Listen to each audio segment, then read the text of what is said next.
Hi, everybody. We're talking about change management. How do you manage change? So whether or not you're a business owner, a practitioner, you're an entrepreneur, a senior leader, maybe you're a parent, okay, that is actually trying to figure out how do you actually help your children manage change. This is one of those wonderful topics that I love teaching about that is under that umbrella, what's called a leadership emotional intelligence. So I'll give a lot of examples as it relates to business and teams, but also for all of us who are parents.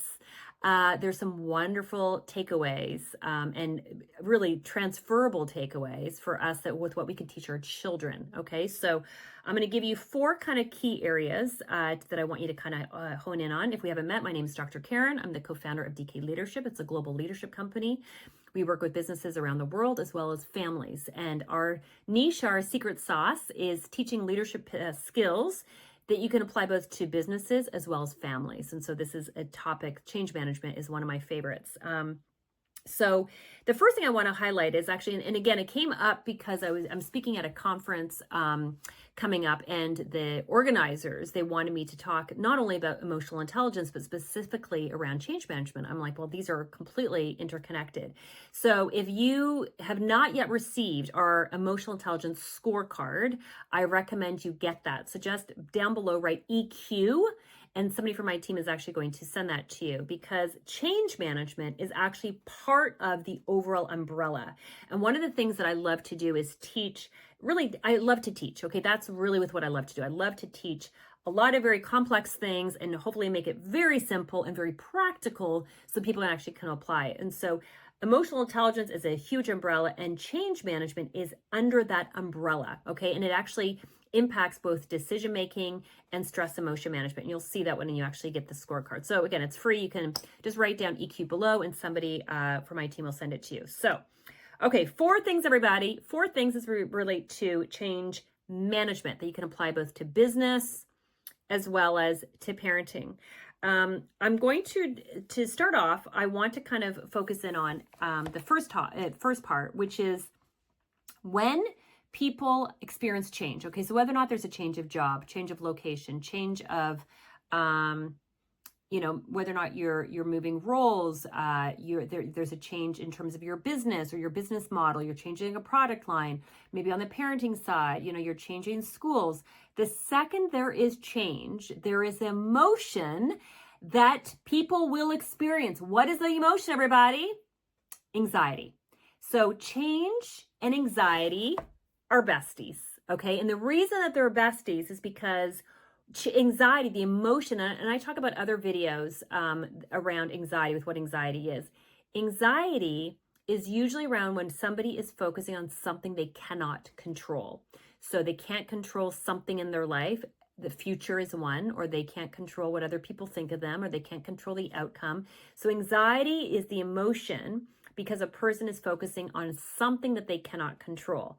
So when we are in a state of change, whether or not that's in business or with our team or with as a parent, we're now entering a new chapter, and there is going to be anxiety for a lot of people. Okay, so the first thing I want everybody to realize is that anxiety is not the bad guy and it's not the problem. It's the fact that that is part of change management. You're probably going to have more anxiety with your team members, which is fine. Okay, so anxiety is not the bad guy. Again, check out some of the other videos that I have on YouTube here around anxiety is not the problem. Okay, a lot of people are like, oh my God, I've got anxiety. No, anxiety is not the problem. Anxiety is simply because we're focusing on something we cannot control. So just first thing I want you to think about is the anxiety is going to be part of it. So that leads me to, I'm just doing a quick read, a little bit of a chapter in my book, The 3 Chairs. If you haven't picked it up, you can grab it off of Amazon. I'm reading off of page 96. And I think this is really important. I'm just going to read a couple lines because I think this is actually really important. An article in Forbes cited research from the Journal of Individual Differences, noting that those who viewed stressful events as challenges rather than threats gained energy from their anxiety. Okay, let me read that again. This is really important. People who viewed stressful events as challenges rather than threats gained energy from their anxiety. Isn't that cool? They gained energy from it. So the thing about when something is a stressful event, okay, if you view it is if you view the change as a challenge versus a change as a threat, it will have a very different impact on you. And so the first thing I want you to realize is that yes, you're going to have anxiety when you've actually kind of got change management, but helping a person actually have a different perspective towards that change is really important. So is this a challenge or is this a threat? And the mindset that we have towards that external event or that change will massively impact in terms of how we feel. Okay, and I love that. People who viewed stressful events or change as challenges gained energy, emotional energy from their anxiety. Their energy, this boost in energy motivated them, and it actually improved their performance. Okay, so that is really important. I just wanted, this is the power of mindset, okay? And again, I've got lots of other videos around mindset and how you can actually see things a little bit differently, but I think that is like really, really important. So that's number one, okay? Is not only realizing in terms of that we'll probably have anxiety or we'll have stress about that change, but that when we can really focus in on our mindset towards the change as being a challenge, not a threat, it will have a massive impact emotionally in terms of how we feel. Okay, number two, how do you manage change in terms as it relates to the business or professional or career, as well as actually parenting? Number two, the secret.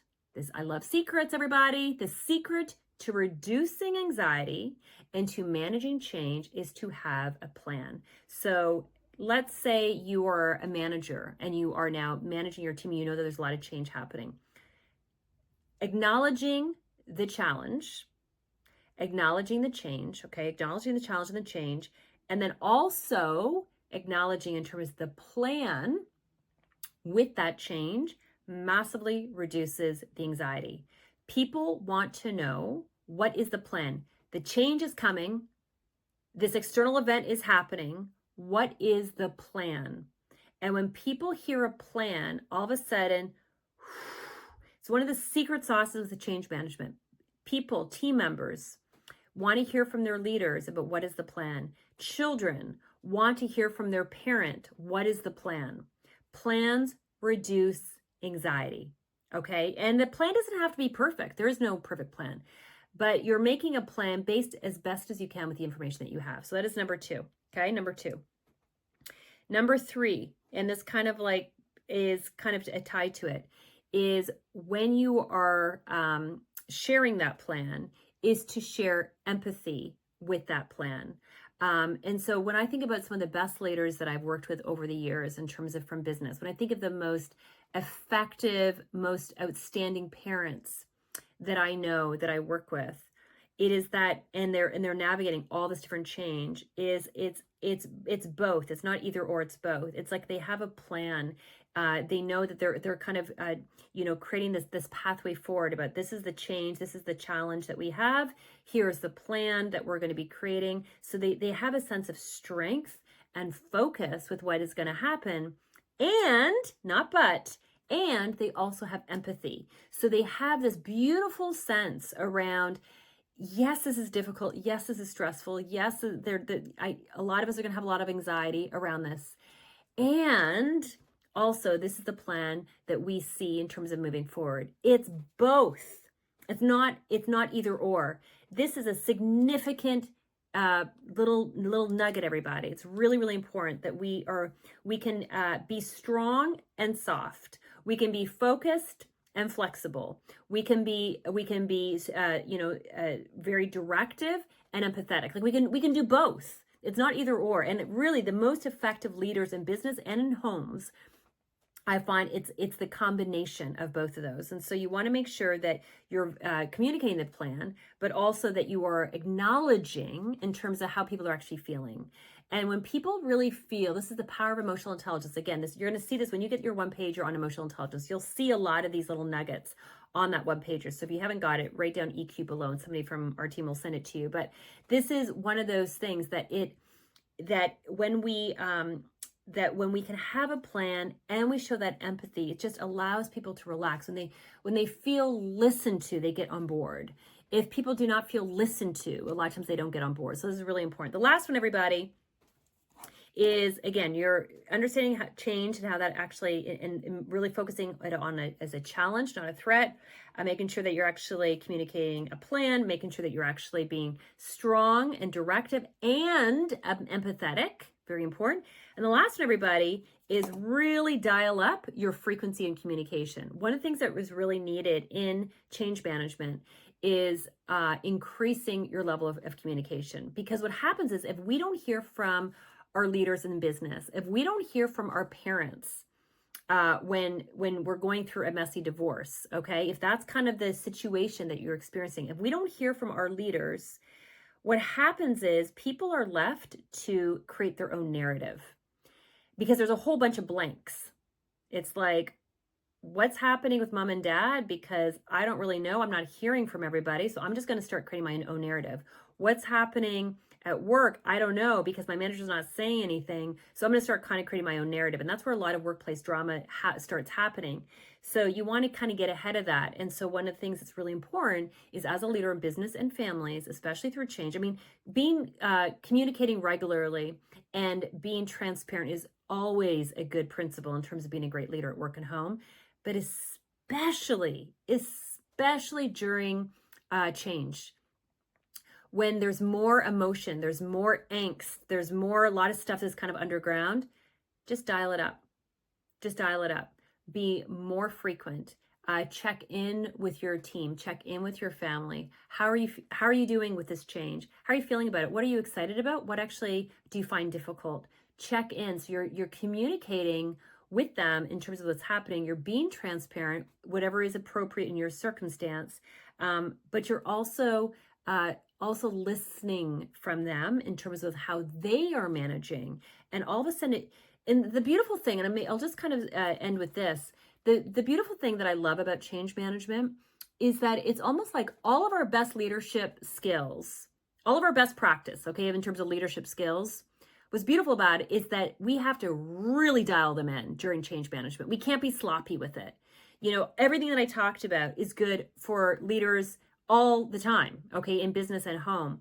But it's even more important that we dial in those best practices, especially during times of change. So that is my encouragement, everybody. I hope you've enjoyed. If there's a topic you would like me to cover, make sure you let us know below. Make sure you subscribe to our YouTube channel so you get notified. The other ones, check out our other videos we've got. We've got so many wonderful videos to help you be a great leader, both at work and home. And be sure to share our YouTube channel with other people that you think would really value. And thanks, everybody. And I look forward to seeing you at one of our other videos.